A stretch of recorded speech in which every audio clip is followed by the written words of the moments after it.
Harry Potter and the Goblet of Fire, Chapter 6, The Portkey. Harry felt as though he had barely lain down to sleep in Ron's room when he was being shaken awake by Mrs. Weasley. "Time to go, Harry, dear," she whispered, moving away to wake Ron. Harry felt around for his glasses, put them on, and sat up. It was still dark outside. Ron muttered indistinctly as his mother roused him. At the foot of Harry's mattress he saw two large disheveled shapes emerging from tangles of blankets. "It's time already," said Fred groggily. They dressed in silence, too sleepy to talk. Then, yawning and stretching, the four of them headed downstairs into the kitchen. Mrs. Weasley was stirring the contents of a large pot on the stove, while Mr. Weasley was sitting at the table, checking a sheaf of large parchment tickets. He looked up as the boys entered and spread his arms so that they could see his clothes more clearly. He was wearing what appeared to be a golfing jumper and a very old pair of jeans, slightly too big for him, and held up with a thick leather belt. "What do you think?" he asked anxiously. "We're supposed to go incognito. Do I look like a muggle, Harry?" "Yeah," said Harry, smiling. "Very good." "We're Bill and Charlie and Percy," said George, failing to stifle a huge yawn. "Well, they're apparating, aren't they?" said Mrs. Weasley, heaving the large pot over to the table and starting to ladle porridge into bowls, "so they can have a bit of a lie-in." Harry knew that apparating was very difficult. It meant disappearing from one place and reappearing almost instantly in another. "So they're still in bed?" said Fred grumpily, pulling his bowl of porridge towards him. "Why can't we apparate too?" "Because you're not of age and you haven't got your test," snapped Mrs. Weasley. "And where have those girls got to?" She bustled out of the kitchen and they heard her climbing the stairs. "You have to pass a test to apparate?" Harry asked. "Oh, yes," said Mr. Weasley, tucking the ticket safely into the back pocket of his jeans. "The Department of Magical Transportation had to fine a couple of people the other day for apparating without a license. It's not easy apparition, and when it's not done properly it can lead to nasty complications. This pair I'm talking about went and splinched themselves." Everyone around the table except Harry winced. Splinched?" said Harry. "They left half of themselves behind," said Mr. Weasley, now spooning large amounts of treacle onto his porridge. "So of course they were stuck. Couldn't move either way. Had to wait for the accidental magic reversal squad to sort them out. Meant a fair old bit of paperwork, I can tell you, what with the muggles who spotted the body parts they left behind." Harry had a sudden vision of a pair of legs and an eyeball lying abandoned on the pavement of Privet Drive. "Were they okay?" he asked, startled. "Oh, yes," said Mr. Weasley matter-of-factly, "but they got a heavy fine, and I don't think they'll be trying it again in a hurry.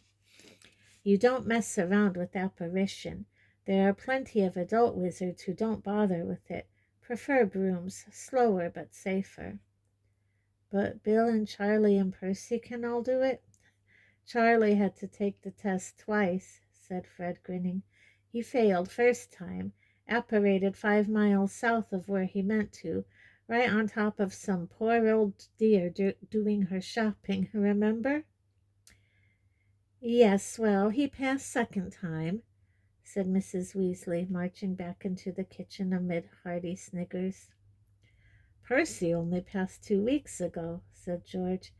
"He's been apparating downstairs every morning since, just to prove he can." There were footsteps down the passageway, and Hermione and Ginny came into the kitchen, both looking pale and drowsy. "Why do we have to be up so early?" Ginny said, rubbing her eyes and sitting down at the table. "We've got a bit of a walk," said Mr. Weasley. "Walk?" said Harry. "What, are we walking to the World Cup?" "No, no, that's miles away," said Mr. Weasley, smiling. "We only need to walk a short way. It's just that it's very difficult for a large number of wizards to congregate without attracting Muggle attention. We have to be very careful about how we travel at the best of times, and on a huge occasion like the Quidditch World Cup." "George," said Mrs. Weasley sharply, and they all jumped. "What?" said George in an innocent tone that deceived nobody. "What is that in your pocket?" "Nothing. Don't you lie to me." Mrs. Weasley pointed her wand at George's pocket and said, "Accio." Several small, brightly colored objects zoomed out of George's pocket. He made a grab for them but missed, and they sped right into Mrs. Weasley's outstretched hand. "We told you to destroy them," said Mrs. Weasley furiously, holding up what were unmistakably more Tum-Tum toffees. "We told you to get rid of the lot. Empty your pockets. Go on, both of you." It was an unpleasant scene. The twins had evidently been trying to smuggle as many toffees out of the house as possible, and it was only by using her summoning charm that Mrs. Weasley managed to find them all. "Accio! Accio! Accio!" she shouted, and toffee zoomed from all sorts of unlikely places, including the lining of George's jacket and the turn-ups of Fred's jeans. "We spent 6 months developing those," Fred shouted at his mother as she threw the toffees away. "Oh, a fine way to spend 6 months!" she shrieked. "No wonder you didn't get more owls." All in all, the atmosphere was not very friendly as they made their departure. Mrs. Weasley was still glowering as she kissed Mr. Weasley on the cheek, though not nearly as much as the twins, who had each hoisted their rucksacks onto their backs and walked out without a word to her. "Well, have a lovely time," said Mrs. Weasley, "and behave yourselves," she called after the twins' retreating backs, but they did not look back or answer. "I'll send Bill, Charlie, and Percy along around midday," Mrs. Weasley said to Mr. Weasley as he, Harry, Ron, and Hermione and Ginny set off across the dark yard after Fred and George. It was chilly and the moon was still out. Only a dull greenish tinge along the horizon to their right showed that daybreak was drawing closer. Harry, having been thinking about thousands of wizards speeding towards the Quidditch World Cup, sped up to walk with Mr. Weasley. "So how does everyone get there without all the Muggles noticing?" "It's been a massive organizational problem," sighed Mr. Weasley. "The trouble is, about 100,000 wizards turn up to the World Cup, and of course we haven't just got a magical site big enough to accommodate them all. There are places Muggles can't penetrate, but imagine trying to pack 100,000 wizards into Diagon Alley or Platform 9 3/4. So we had to find a nice deserted moor and set up as many anti-Muggle precautions as possible. The whole ministry's been working on it for months. Firstly, of course, we have to stagger the arrivals. People with cheaper tickets have to arrive 2 weeks beforehand. A limited number use Muggle transport, but we can't have too many clogging up their buses and trains. Remember, wizards are coming from all over the world. Some apparate, of course, but we have to set up safe points for them to appear well away from Muggles. I believe there's a handy wood they're using as the apparition point. For those who don't want to apparate or can't, we use Portkeys. They're objects that are used to transport wizards from one spot to another at a prearranged time. You can do large groups at a time if you need to. There have to be 200 Portkeys placed at strategic points around Britain, and the nearest one to us is up the top of Stoatshead Hill, so that's where we're headed. Mr. Weasley pointed ahead of them where a large black mass rose beyond the village of Ottery St. Catchpole. "What sort of objects are Portkeys?" said Harry curiously. "Well, they can be anything," said Mr. Weasley. Unobtrusive things, obviously, so muggles don't go picking them up and playing with them. Stuff they'll just think is litter. They trudged down the dark, dank lane towards the village, the silence broken only by their footsteps. The sky lightened very slowly as they made their way through the village, its inky blackness diluting to deepest blue. Harry's hands and feet were freezing. Mr. Weasley kept checking his watch. They didn't have the breath to spare for talking as they began to climb Stoat's Hill, stumbling occasionally in hidden rabbit holes, slipping on thick black tuffets of grass. Each breath Harry took was sharp in his chest, and his legs were starting to seize up when at last his feet found level ground. "Phew!" panted Mr. Weasley, taking off his glasses and wiping them on his sweater. "Well, we've made good time. We've got 10 minutes. Hermione came over the crest of the hill last, clutching a stitch in her side. "Now we just need the Portkey," said Mr. Weasley, replacing his glasses and squinting around at the ground.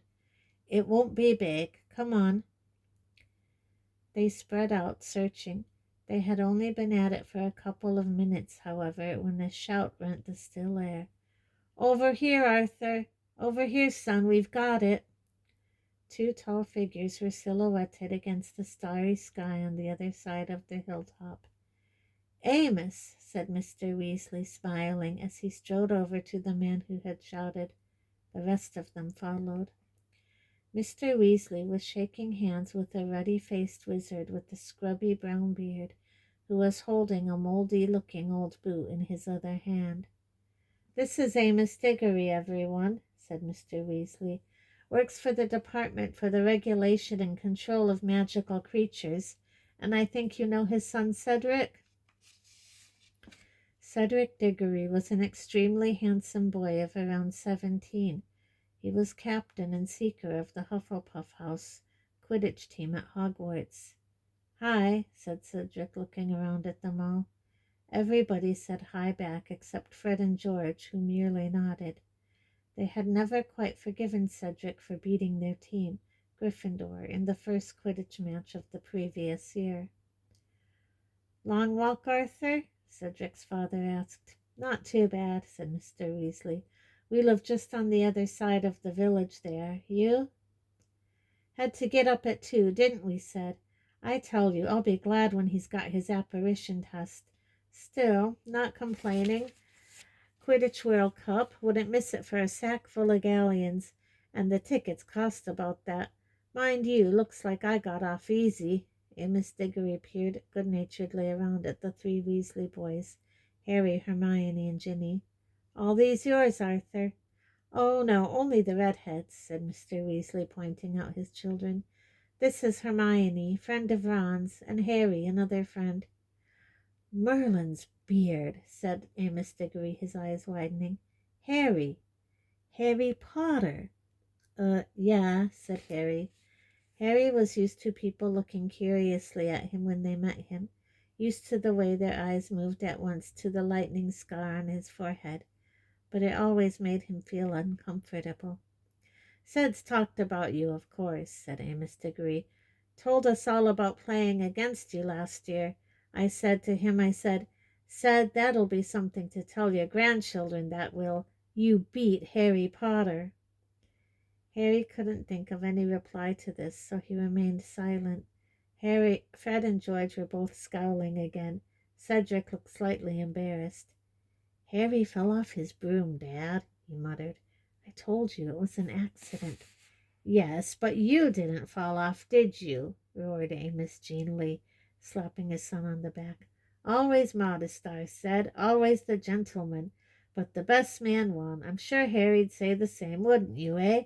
One falls off his broom, one stays on. You don't need to be a genius to tell which one's the better flyer." "It must be nearly time," said Mr. Weasley quickly, pulling out his watch again.